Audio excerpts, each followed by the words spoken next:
Hello everybody, Skyrim here, back again with another Diablo Immortal video. Straight into it, this is the patch notes for the upcoming maintenance and such that we are going to be getting as a rolling out period of the 3rd anniversary of Diablo Immortal. Let's get into it here, talk about a few of the key points, and some of the stuff from the Chinese notes I will flash on the screen as we go along here to kind of enhance the topic. Okay, nothing's too straight out of the ordinary out of most of these things here. Pretty much straightforward for the most part on all of these. Here is a big key point here. Big key point right here. From the 8th of June, let's see, to the 8th of June to the 14th of June is the Mirrored Jewel is coming back around. They were kind enough to finally place that in the patch notes on global. There actually was no mention of this in the Chinese patch notes. However, they still get their double drop event all day long on the 6th of June, or on the 6th day of every month, all day. So, you know, they get that one, and we just get this one well, actually, it seems to be about almost every month now from the looks of it. I'm not going to get ahead of myself in that one and expect it to be next month every single time. But nonetheless, it has started to fall that way. We only get the one and done shot, so good luck to all of us again on this one. As we can tell from the last series of videos that I did on the pity counters and how that worked, that kind of threw that out the window. But I think that was a rare occasion, and I don't expect that to happen every time. And I did another run or so afterwards, and I didn't record it, but I didn't get anything else. It was back to the usual disappointment. So I was like, yeah, that's what I thought. So it was a glitch in the matrix, whatever you want to call it at the time, but nonetheless, we are getting another Mirrored Jewel on the 8th of June, okay, for global, everybody. So here we go. And also, this is the interesting thing here. We're getting a 5-star legendary gem, a new one.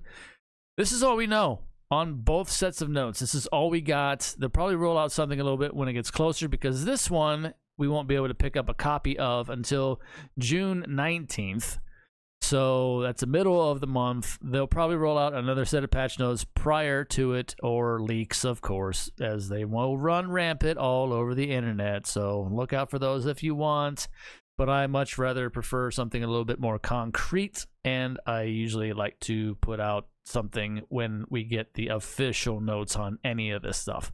But that's just my take on it. Take it for what you will. And I guess if you enjoy the speculation, and if you enjoy the confusion that can get things crossed, then, you know, by all means, have at it. But yeah, anyway, we're getting one copy of it, and of course it's only a quality 2 out of 5. 2 out of 5 star. It's called the Blood Flow, and that's all we know. We don't know any more than that right now, so it is what it is. All right, Trial of True Evil's anniversary event. This is a boss raid, so let me go ahead and put up the image from the Chinese patch notes on this one right here. So as you can see, we're getting each of the bosses: Skarn, the Butcher, Bale. The Bale in this version I actually like a lot, at least the image of, and he seems a lot more, you know, menacing than he was in Diablo 2. So, and rightfully so, he's probably really, really mad for what happened to him in that one, and so on and so forth. But nonetheless, I like this Bale. So we get Skarn, we get Butcher, we get Bale, and then we get Diablo, and then we get all 4 of them. So in a boss raid, gauntlet style kind of thing. So that's pretty cool, I think. I'd like to see the rewards. So it looks like on this screen here, it looks like a legendary mystery item, which is whatever, I suppose, and only 1. Maybe if you're doing all 4 at once, you'll get, you know, 4. You can do it hopefully as many times as we want, and then just stack it up. At least make it more worthwhile of doing. But still, nonetheless, looks like it could be fun. It could be fun. And as you can see, they're rolling out on specific days when it first starts anyway. The first one released will be Skarn right off the bat. And then we'll have... you have to be level 30 and above on this one. And then it scales to wherever you're at. So don't worry about that. But you have to at least be level 30. So pretty easy to do for anybody just starting out. So get on it as fast as you can and enjoy the ride, honestly. Let's see. So then the next one would be Butcher. Butcher's coming around on the 4th of June. So this patch, as soon as it goes live, we'll have Skarn first, then we'll get Butcher on the 4th of June, then we'll get Bale 3 days after that on the 7th of June, and then we'll get 3 days after that again, we'll get Diablo unlocked on the 10th of June. So there we go. That is the boss raid that we will be getting. So put that back away. Continuing on here, we will get also, along with this, and along with participating in some various activities, we are going to get a Butcher Familiar Transmog. A Butcher Familiar Transmog. Now, unlike the other one from the crossover event of the Berserk, it's not this one, from what I can tell, and I hope that's true here, and it looks like it because it says you can get it by participating in this. We'll get a themed avatar frame, and yeah, you do the Trials of the True Evil events. You will earn the following rewards: Butchie, the Familiar Transmog, and this is akin to the one from Diablo 3. So let's go ahead and bring this up on the screen, and there's the Chinese notes images there, as you can see. Very, very much like the one from Diablo 3. So that's, well, not quite, a little bit of a twist on it, almost, but still, nonetheless, it looks like that we're all going to be able to get this one. So I think that's pretty cool, and honestly, rightfully so. Anytime that there are these kind of things and they offer, they still, I feel, should put them in, especially crossover events and such that are temporary and they'll go away. If we're here for it, I think we deserve to play the game at around that time and earn these as well as, being just paid. Yes, you can add the little extras like, change the rest of how the familiar looks with some accessories and such if you want, and then make that part paid. That'd be cool, but honestly, just give us like the ability to get these things by playing the game. Make it more worth our time for doing so, right? So anyway, there's that one. Okay, moving on. There's our new monthly event center. That's what that's going to be. The usual stuff in that one.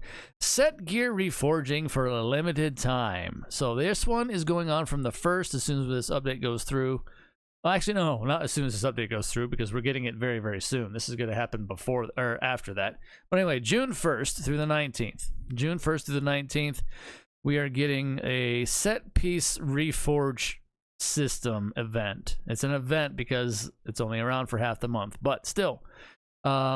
And this one, there's already some kind of speculation on it. Like, some of them are saying, well, let's go ahead and show what it looks like. This is what it's going to look like. Okay, this is the whole process right here. You put in three of the same set pieces in here, and then you basically mash them together and roll. You get 3 chances a day, and they'll refresh after that each day, but you only get 3 attempts. And then you will either get, a better double stat with a couple magic affixes, or there's a chance, and all this is chance, so take it for what you will. There's a chance to get a triple set, and a triple magic affix, I think, was listed in there, which is, I don't think I've ever seen that on set pieces before. I don't think they've ever gone past 2. But we'll see how this goes when it rolls out to us. Best of luck again to everybody. It's very, very interesting. It is a kind of a nice system, and in all honesty, considering how the RNG is and as much wisps that we still burn on the pretty much consistent basis, I see no reason why this couldn't be just left in permanently at all times. But hey, they're going to make this an event feature. Curious to see after it's over how well received or poorly received it will be, and then see if it will become, like I said, a every month kind of thing. I could see that at least, but nonetheless. And now the speculation, of course, is if it won't affect the set pieces that we already have. So some people are thinking, oh, you're going to have to farm the set pieces after this goes live and during when it's live. So that would honestly suck. Because what you're doing is you're just throwing in same of the 3 set pieces that we have in here and rolling the dice. So I don't see why it wouldn't use some of our older pieces anyway, but who knows what kind of weird spaghetti coating that may be attached to our current set pieces before this event comes to play. So bear that in mind, take it for what you will. That's what I've heard the rumblings about this already on. So anyway, moving on. Let's see here. What else we got? A little bit more of the story. Well, an event anyway that you log in certain amount of time for anyway to get Telluric Pearl, Legendary Crest, and Rare Crest. Around this time, we get the 100% experience bonus to our Battle Pass things. So you have to be at least a level 30 and above. So you're going to be leveling like no tomorrow, as you already are when you first start out in the game for quite a while. So don't worry about experience. You'll be leveling so fast you won't be able to keep up with everything else along the way, and you'll wonder what happened. So don't worry about that. But yeah, as for the rest of us, it's going to help us out a little bit when that goes. New Battle Pass on the way, of course. Battle Pass 40. Battle Pass 40. There are some changes to the Battle Pass. Very, very slight ones. We'll get to that at the bottom when they when I come across it here. We'll find and talk about it a little bit more. Of course, the pay to win skin, cosmetic, phantom market, whatever you want to call it, that kind of thing. Here's another one. Actually, I don't know if this is actually a phantom market, but it is a flat out buy for 4,500 eternal orbs. You get these very Orient. The Far East variety and their design, of course, very golds and jade greens as their calling card for the most part, and their style as you can see it. Yeah, take it for what you will, get it if you want, that's up to you. And then the balance updates. The balance updates, official balance updates are listed here. I'm not going to read these all the way out. If you want, you can pause it, and I'll leave the link to this in the pinned comment. For the global notes, that is, and then you can look at the patch notes here for the balance updates and read it all for here. But I will scroll a little bit further and get the rest of it, which is the monk one. So yeah, the monk one's getting a little bit of a cooldown on their ping pong, and we'll see how that fares, even though they can still wear beneficial effect duration stuff on it and make it still go a little bit longer and a shorter cooldown window, but nonetheless, it's going to be more than what it was before. So we'll see how that adjusts things for everybody. But anyway, returning events, the usual fare. Winds of Fortune, to take note in that one. Again, refer back to a previous video I made as to the best time to activate that one and make use of it. Honestly, I'll give the heads up on this one right now. It runs from the 1st to June 8th, so that's not a lot of time. Let's see, from the 1st to the 8th. Okay, so that's the whole week from Sunday to Sunday. Well, whenever you want to pop it, remember, I'll just give you a spoiler. Don't claim your daily party gems, or don't do any party gem gathering for 2 days at least, and then on the 3rd day activate it. And then go from there. That way you'll double up on all your missed gems that you can get in a 3-day span. For party gems to double that. And of course, if you want, you can always wait to do that week, because it is the following week, not the current week, but the following week for the weekly gems as well, to just knock those out quicker. Those do not double in number, but you can at least knock your weekly gems out faster with that process. So that's the big thing to do with the Winds of Fortune. Aside from everything else, it's the usual stuff that we all know or loathe, depending on how you feel about it. Alrighty, let's see. Battle Pass updates here. Oh yeah, here we go. Now this is the changes I was going to mention once I found it here, once we got to it.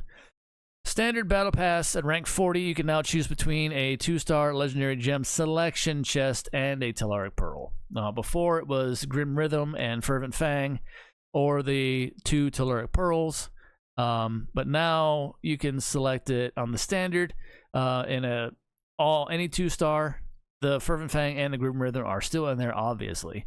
But in all honesty, that one's kind of forgettable and kind of a moot point, because why bother? The only way you can get the Fervent Fang and the Grim Rhythm is through the Battle Pass, and the other ones you can craft anytime you want with Telluric Fragments. So that's a big I don't know why they made this change. It's kind of forgettable. Slight difference in the other two ones after that, the premium battle pass and whatnot, but again, still kind of the same ordeal. It really doesn't feel all that whatever. Yeah. Let's see, and then crafting. Oh, if you have enough crafting notifications, you can dismiss that now, just the same as we were able to do with the Moonrite Flora. So that's cool that they added that, because that did get quite annoying after a time. All right, a few things that were left out. A few things that were left out in the global notes is we will get this event coming back around. This is the Legendary Treasures event thing that we had with the Elder Rifts, and it's also a pay-to-win event where you can, you know, spend. It's probably going to be obols again or something of that that effect anyway, and unlock various things, and you know, Gamba. Time for some more Gamba. And this one gives you the Secret Realm portal device, which is the skip to the end boss in Elder Rift immediately, that kind of ordeal. And some various other things, and then 5-star legendary gem chests and the like. So keep an eye out for that one if you so choose to partake, of course. Okay. And one other thing, big thing that they did not mention in the global notes at all, I have no idea why, the combat rating is being readjusted yet again. So as we can see here, Inferno 6 is getting its combat rating dropped. The base right now, 46,190, is going to 45,490. Challenge dungeons are changing from 47,690 to 46,990. And then the last raid boss from the 49315 is going down to 48615, which is very, very timely, because a lot of us are wanting to knock out that last, like a G6 getting slithered. The G6 raid. So yeah, get that the G6 raid in finally to get the portal cosmetic unlocked. Best of luck to all of us in that aspect. Hopefully we'll all get in on that as soon as possible. This, I do believe, is going live as soon as the maintenance happens. So if you've already experienced the maintenance, let me know, of course, in the comments when this video gets put up. Forgive my tardiness. Holiday, various other things came up, and it couldn't be avoided. But anyway, let me know what you think in the comments down below, as always. Until next time, everybody, stay safe out there in the real world, and fire as always. Take care of yourselves as best you can, one day at a time. It's all we can do. Until next time, see you.